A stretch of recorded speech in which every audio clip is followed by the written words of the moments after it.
Well, good morning, everybody. Here's a quick preview of what I want to cover today. After I kind of walk through some of the recent precipitation extremes and just look at where spring and this kind of front half of summer has landed us, I want to kind of get into the long range again. I'm going to show you what the models are looking at. I'm going to tell you why I don't have much trust in them right now. And I'm going to finish this video with a bit about China.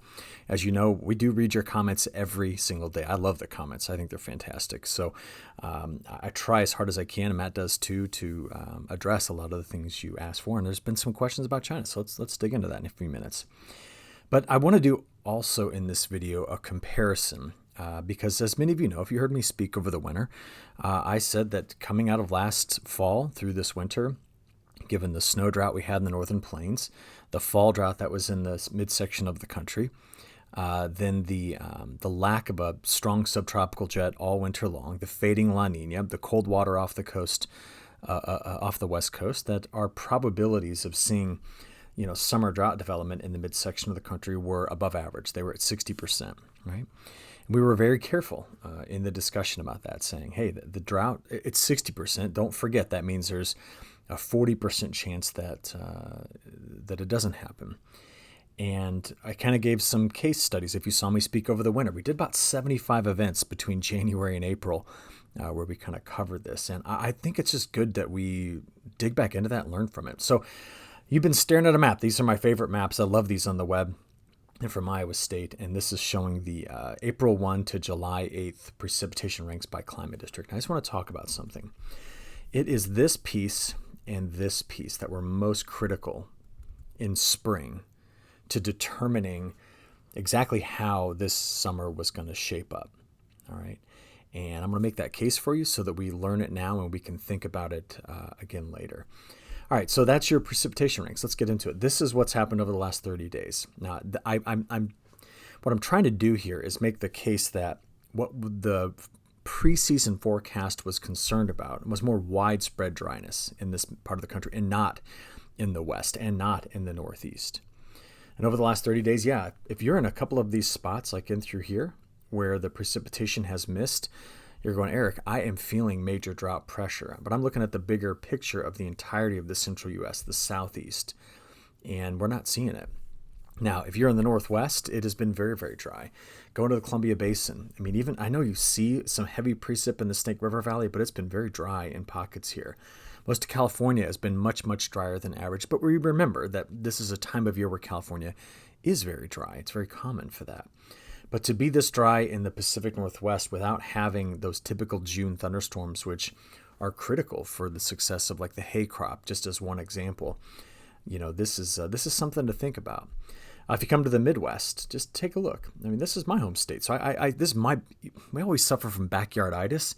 My backyard and nearby counties, just there's a lot of discussion about the pressures of drought right in through this corridor. Now, I say all of that, and remember that this map goes up to yesterday morning. There's always a one-day lag on these maps, and we did have storms that rolled through this area recently.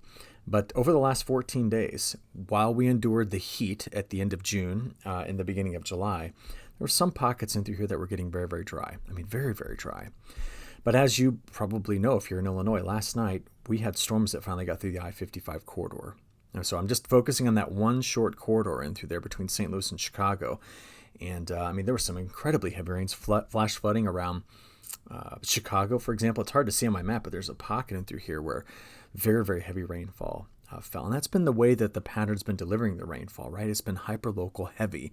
And you can see that dotted all the way from the UP back along this boundary, clear back into parts of Kansas, Oklahoma, through Missouri. And that's what we've seen as of late. Now, there's been other nasty storms as well. There's flooding down in New Mexico on some of these storms, just rolling around the larger ridge that's centered here. I'd call it more of a subtropical ridge that's centered here over the Four Corners states, or a little bit farther to the south of it. But when these intense storms broke out locally, incredibly heavy rainfall. Now, lately, we talked about Monday about the flooding in Texas, and we are going to be watching parts of North Carolina, Virginia for more flooding as we go forward, especially after what we saw over the weekend with the incredibly heavy rain in North Carolina. But I also wanted to point out one other piece to this. There's more Canadian wildfire smoke that, of course, coming from those big fires north of Lake Winnipeg. And we've now started to see more fire activity showing up in the Northwest. And Matt talked a bit about this yesterday. So there's several fires that we're keeping a close eye on: Northern California, some up here in Washington as well.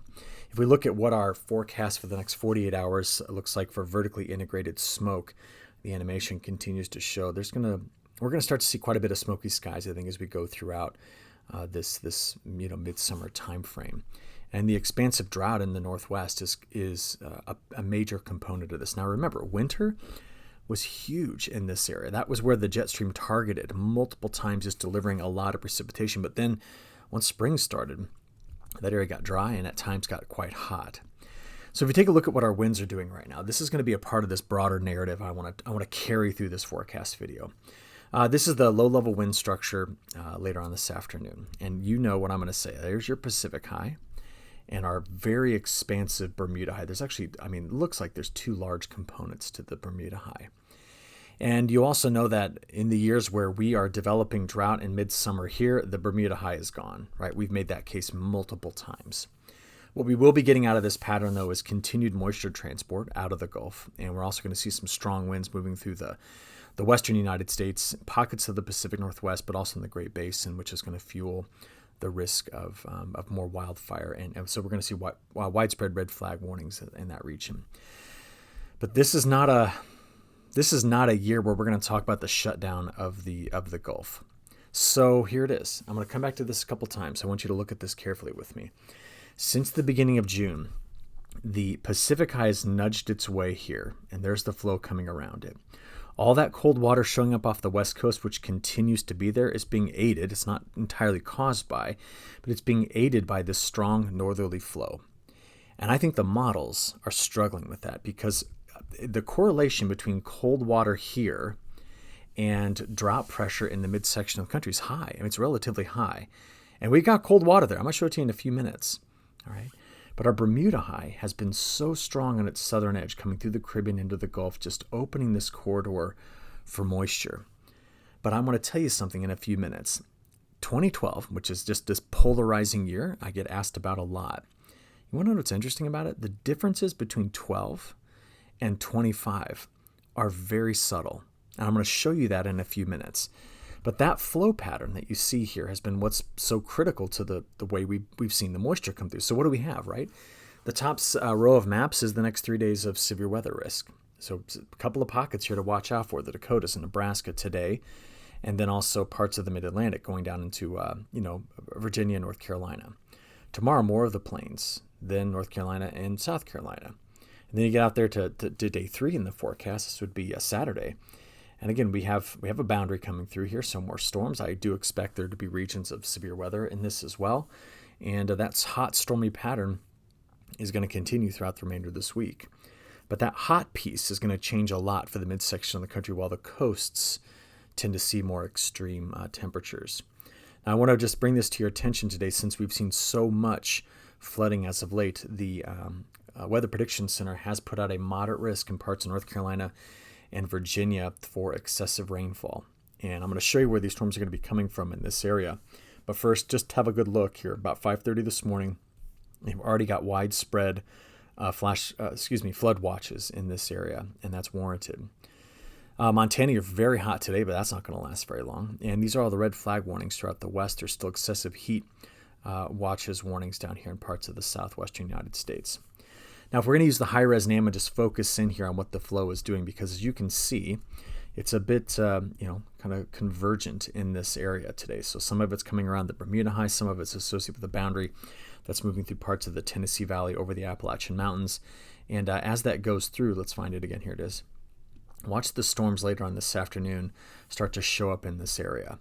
Now, the issue here is that the flow is doing something like this, generally speaking, okay? So these storms don't have a reason to move off of that boundary fast, and the boundary is not moving very much.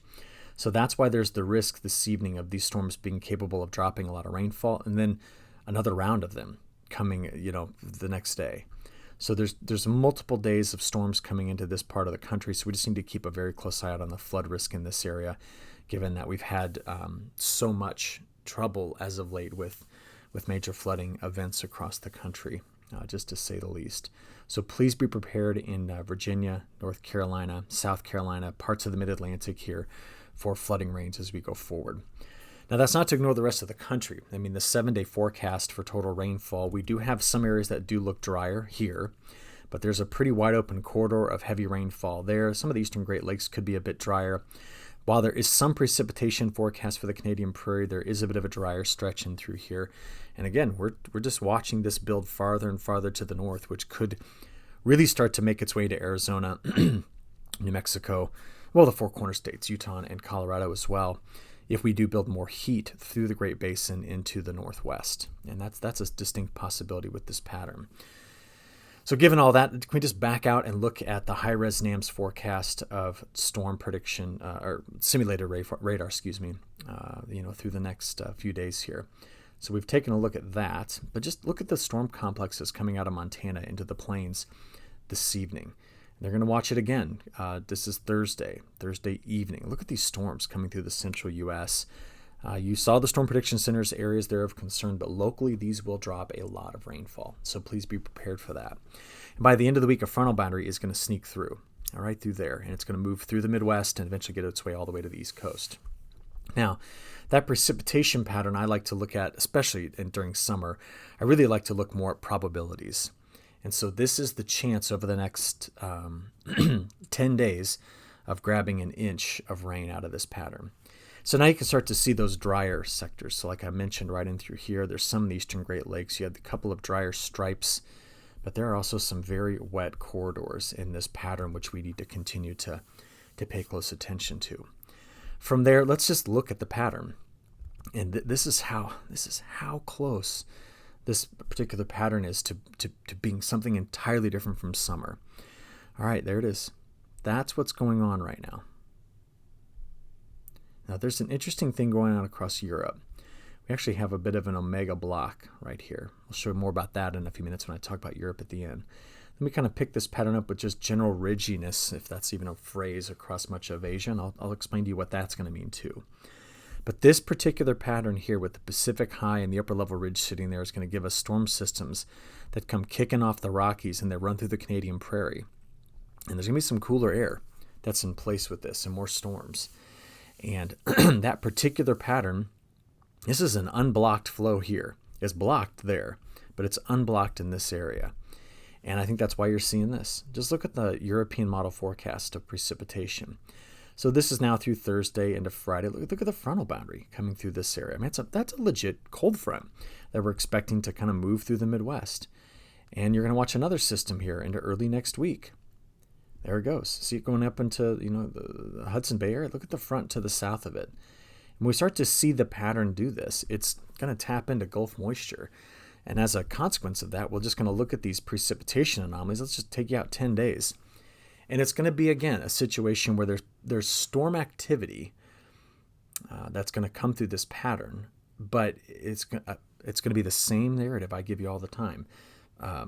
Locally heavy rainfall, places get missed. So even when you look at this map, you're going, oh gosh, I'm in this part of North Dakota. No.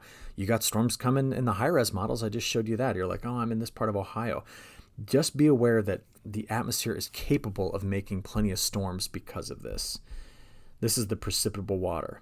I mean, that's juice. It's there. And until you get big surges of dry air that occupy this area, man, the atmosphere is going to have the capability of producing a lot of thunderstorms. And it seems to last into week 2. I'm not overly trustworthy of the artificial intelligence forecast for precipitation right now, especially given that the European model and the GFS looks so similar. I mean, we just continue to see very wet conditions here.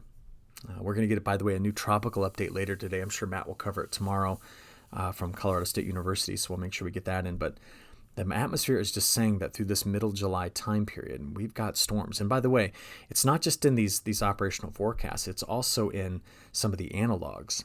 So this is out of SLU, so St. Louis University. They run an extended analog forecast. I'm actually trying to rebuild this. It's kind of fun to do. I worked on it all day yesterday. But what's interesting about it is just take a look at what their precipitation forecast for the probability of going over an inch of rain looks like out there day 12 through 14. And what you start to see here is that this pattern remains stormy here. Okay, and then in the west, it remains a bit drier. That's just another piece to this puzzle.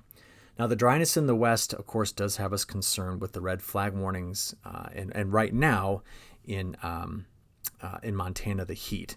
But that heat in Montana, take a look at it. This is what we're forecasting for today. I mean, it's going to drop. Look, that's Thursday into Friday. So prepare for about a 30-degree swing in temperatures just in your highs alone. California's Central Valley stays quite hot through the weekend. So you can see here that we've got, temperatures way up above 105 degrees. That would, of course, be 6-7 degrees warmer than normal. But watch the central U.S. There's some cooler weather here coming through in this pattern. That would be Saturday into Sunday, Monday, and Tuesday. So there's going to be quite a bit of heat in the west, surges of heat toward the northeast. But the central U.S., I mean, it looks something like this for a while. Take a look out there, day 10 through 15. That's day 5 through 10. So corners hotter, central U.S. cooler, and that's day 10 through 15. Now, what's crazy about this is let's just leave it right there. That would be the the 9th through the 19th. Okay, that's that stretch of days in there. That's centered on the 14th through the 19th. Forgive me, the 14th through the 19th.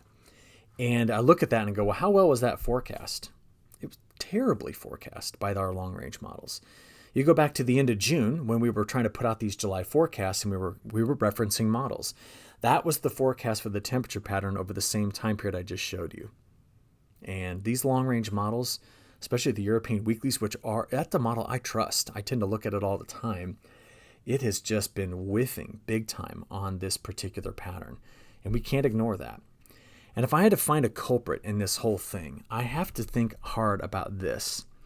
There is a lot of warm water that's left part of the West Pacific warm pool, moved its way up toward Japan, and then it's just surging its way into this region. And look over the last week how much warmer those waters have gotten. Now, if you just looked at the way the models were trying to handle what was happening, I have a feeling that this cooler water has been a much more dominant influence on its prediction for hot and dry conditions in the midsection of the country for a while. But when you surge that much warm water across the northern part of the Pacific Ocean, the atmosphere's momentum response is going to be, it's going to be very high on the northern side of it, very low on the southern side of it. And that's what it's done. And that is what's influenced where the ridges have been setting up. And they've been trying to sit on top of the heat, which is in the, out there in the ocean. So take a look at it. I went back and made a map that started on the 20th, so right basically on the solstice, and went up till a couple of days ago looking at the jet stream level winds. And I found this fascinating because that is the composite speed of the jet. Now look at this. Look how much zonal that is. And then it dips in the west and then runs up over some sort of ridge here. But you know that underneath this, we've been putting moisture in place. Now, why I want to show you this is because I want to go directly to this map. This is 2025. This is 2012. Now, what's the difference? Look at the momentum getting carried here, pushing that warm water all the way into this area. This is what happened in 12. It wasn't there. And there was a ridge that sat right here, deep trough in the west. So all of this was cold water. And then this ridge was able to complete the loop. They're going, what does that mean? Well, in the mid and upper levels of the atmosphere, we closed off a high here. We have not done that here. It stayed open. And because it's open, I've been able to see the atmosphere surge moisture from the Gulf into the central U.S. Now, I want to talk to you more about that, though, by looking at this. Earlier, I showed you, I think I have it again here. There it is. This is the June 1 to July 6th low-level wind pattern. Remember we looked at this earlier? And I said, look, the high pressure is sliding in here. There's the flow coming around in the Pacific high, but this expansive and large Bermuda high has opened the Gulf. Now take a look. I showed it to you briefly, but this is what happened at the end of June and the beginning of July in 2012. And boy, look at that. There was still flow. The Bermuda high was wafting away and weakening at this point, and you know that it did. By early July, we had seen it start to fade. But one of the big things that was a difference, two big things, was first this. Now, these ocean temperatures, which were so warm here and cold there, kept the Pacific high tight here. And so as the Bermuda high drifted, which it started doing, okay, at this point in July, okay, that left high pressure to sit in the middle part of the country right there. We don't have this year. So that high pressure cell is now there. The flow is going over the top of it. The Bermuda high is expansive this year, and it all just meets in the midsection of the country. But here's the kicker. Do you know why I started with you with this today? This is 2025, April 1 to July 8th. This was 2012, April 1 to July 9th. And the difference is right in through there. So what happened in that spring was we got dry in Oklahoma, Arkansas, Tennessee, Kentucky, Missouri. And therefore, even though moisture was trying to come through the Gulf, this area was so dry in the lower and mid-atmosphere that moisture that could have been used to make storms was just, honestly, just left in its vapor state, not turned into condensed water, which would be clouds, and it just stayed here. And it was hot. So guess what? The atmosphere can contain more water vapor. So there's a really cool relationship. It's called the Clausius-Clapeyron equation. These two scientists discovered that the amount of water vapor in the atmosphere increases exponentially with temperature. Now let me rephrase that so it's clear. The amount of water vapor the atmosphere can contain increases exponentially with temperature. So that means if you get it hot in this area, which it was, the atmosphere can just hang on to it and not turn it into liquid. And if it's dry, the attempts to turn it into liquid are ruined. That is the difference. I mean, I'm kind of kicking myself. I should have been screaming about this back in April, because this happened in April, and then this happened in May. And as these two areas begin to, just get so saturated, that took drought risk off the table. And I'll be honest with you, I didn't start chirping about it until the beginning of June, and I should have been earlier. But that's okay. We're learning. You're learning with me. It's kind of a fun journey we're on here. All right. So where are we now? Is the atmosphere going to be capable of turning hot and dry? It's always capable of that. But is it going to happen in the near term? Not with this. Remember how Matt talked to you about this last week? I'm going to bring it back up again. This is through the 13th, 14th, 15th, 16th. And just take a look at the rising motion that's happening over the West Pacific warm pool and the sinking motion that's happening here. This is going to have two major effects. In order for us to get activity going for our tropical season here, I'm talking routine activity. You can still get a tropical system even if there is upper level subsidence in this area. But in order to get a lot of tropical activity going in this area, we've got to see, you've really got to see green over here. You got to have a rising motion, and we just don't have that. And that's what's important to understand, because this is actually influencing the way that heat and moisture is being exhausted, pushing that Pacific high here, giving us flow over the top like that. It's all a part of the same connected system, but the hurricane side of this is going to be critical as well. In fact, I'm curious about something. If we go to Weather Bell and we look at ensemble probabilities, what do we do? Does he have the whole? Oh, he doesn't. Let's go to oceanic, and I'm going to do Pacific Basin. Nope, I need to do I guess we need to do the West Pacific Basin. There it is. Very curious if over the next, look at that. There is expected to be quite a bit of tropical activity here. And as Matt talked about, you can get recurving systems, especially the farther we go into the summer into fall, that influence our pattern. But I really want to just keep this idea like this. Okay, see all of this? That is where the best rising motion is. So just get your eyes oriented here. That's phase 4, 5, 6 now, moving to 7, 8, 1 maybe. So it's this. And we're going to have to wait until mid to late July before that slides all the way over to here, before we start to see the risk of tropical activity increase for development in the Atlantic, Caribbean, and Gulf. So I think we have to watch the end of July for tropical development. Right now, all of the suppression in the Atlantic here is going to try to keep a lid on it. Doesn't mean you can't get anything, but it's going to try to keep a lid on it. Now, back to this thought process. Let's just call this the MJO behavior. It's more than that, but let's just say that our best rising motion is this 5, 6, 7, 8 time frame. When we look at Paul Roundy's page, where he attempts to construct these analogs, okay, let me just take you back here so you can see this. Oh, forward. There we go. Watch right here, the reds, northwest, right? 13th, 14th, 15th. Look at this. During that time frame, what is his constructed analog suggesting is going to happen all the way through, the end of the month? More ridging here, more troughing there. Now, if we were going to be talking about a really active hurricane season getting kicked off, we'd actually want to see ridging here. That would be critical to, well, maybe a little bit farther north, but to bringing in systems. That's just one component of it. I mean, we could spend 2 hours talking about the pressure patterns in hurricanes, but just to be honest with you, toward the end of the month, I see troughing in the Gulf of Alaska, not on the West Coast. There's more ridging here. And this is a pattern where you tend to keep more heat west and you keep cooler weather central U.S., maybe some more heat in the northeast out of this pattern. Another way to look at it, take a look. This would be if the MJO was not in the phases I explained. Let's say it was over in phase 2 or 3. You then have the jet ridging in the Gulf of Alaska, diving into the west, and then racing out of the central U.S. And there'd be some sort of bigger ridge there, which means we'd have a whole lot of storms in the Canadian prairie. And then we'd be very hot and very dry right inside this whole area. But we don't have that. We've got phase 6. Look, so there's a ridge west and a trough here.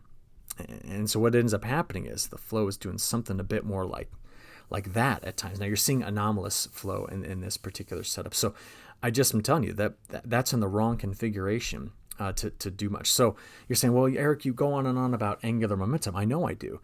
And I'll just say something. We've seen a little bit of a resurgence in angular momentum. Most of the drop-off is along the equator in the southern hemisphere. But we've still got some speed in the jet at 50 north. It's lower in the subtropics, but it's higher here. So that brings us all to this.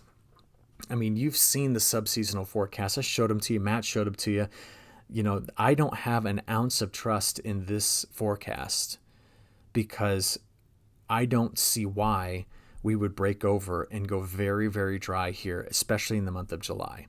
Could it happen in August and September? Maybe. But I by the way, it's not just them. It's the new the new National Multi-Model Ensemble. It's trying to bring in this late summer dryness into this area. But I don't know why or where that's going to come from just yet, given the current configuration. Now, the atmosphere is always more than happy to humble me. I think it just gets a good kick out of me thinking that I'm ahead of it. So we could, I cannot rule this out, but boy, the signals through the remainder of July are not strong for that. So that's the story I wanted to make for you. Okay, I want to do that comparison and then show you maybe what these models are suggesting and then how I don't have much trust in them. So what's left to talk about? I mentioned at the beginning, we're going to talk about, the rest of the world. I want to talk about Europe. I want to talk about Asia. It's the same height pattern that's affecting those areas. Now, what's interesting is that over the next 10 days, the new forecast trend has gone much drier in Germany over to France. And we've been watching drought pressures build, especially in France. It is stormy still in Poland, getting up here into, this part of Russia and these countries in through here. Ukraine is kind of split. It's got like a dry stripe in the middle, according to the European model, but we'll take that for what it is. Temperature-wise, have a look here. Here's the temperature anomalies. Very hot in the Russian wheat belt over the next 10 days. We're cooler in Poland where there's rain, but still above average temperatures throughout much of France. Keep a close eye on that. And then we have to talk about Asia. Now, when you look at the forecast for the next 10 days, we are dry right in through here, and it's been consistent. But we have to understand kind of the geography of this area. If you're a corn and soybean farmer, you care a lot about here and here. That's the North China Plain, the Manchurian Plain. So there's the Korean Peninsula. It's north of that for the Manchurian Plain. Beijing is about right there. So this would be where we grow a lot of corn and soybeans. Now, there's other crops grown in through here. A lot of cotton grown over here, by the way. But other than and that's where we're seeing the driest conditions. South of the Yangtze, it's very, very wet in this region. Now, the reason why I'm thinking about this is because over the last 30 days, we've not had dryness in that area. The drought, if there's been development, it's been here where I'm expecting it to be wet. And by the way, in India, we've had very, very wet conditions. Do you know why? Take a look. I showed, where was that thing? Darn it. Where'd I put that map? There it is. Take a look what's going on over here. Coming out of the Indian Ocean, they've had flow like this, just cramming itself into that area. So where was that other map? There it is. There you can see it. And they grow a lot of cotton right there. That's a big cotton producing state in India. But they've felt as though they've had an early surge of monsoonal rainfall. Now, all of that, let's put it together in a couple of other maps. This is the latest root zone soil moisture map as measured by GRACE. It's a satellite put up by NASA. And you can see that there has been some dryness in and around the Yangtze River Basin, which is in through here. All right, take that for what it's worth. The USDA keeps track of its own drought data using a data set called CHIRPS. This is the last 5 days. This is the last 10. So we've already gone over dry in this particular region while it's been quite wet, North China Plain, Manchurian Plain. And I show you all of this, here's the last month just as an example, because I've been getting asked, well, what about all these problems in China? And I'm just going to show you this. Here's some NDVI data. Now this has been masked to only show where there's crops. So can you now see the heavy crop producing districts here? Gets into Mongolia as well. I'm going to choose this one, which is called Inner Mongolia. Okay, but it's China. NDVI values are off the charts. Let's go up here to parts of the the Manchurian Plain. We'll choose these two districts. And there it is, way above historical averages. I don't know, let's go into some of these areas that surround Beijing. So Beijing is, in through here. So if we just choose, these, Shanxi, I think is that one. I don't know if I'm saying that correctly or not. I apologize if I'm not.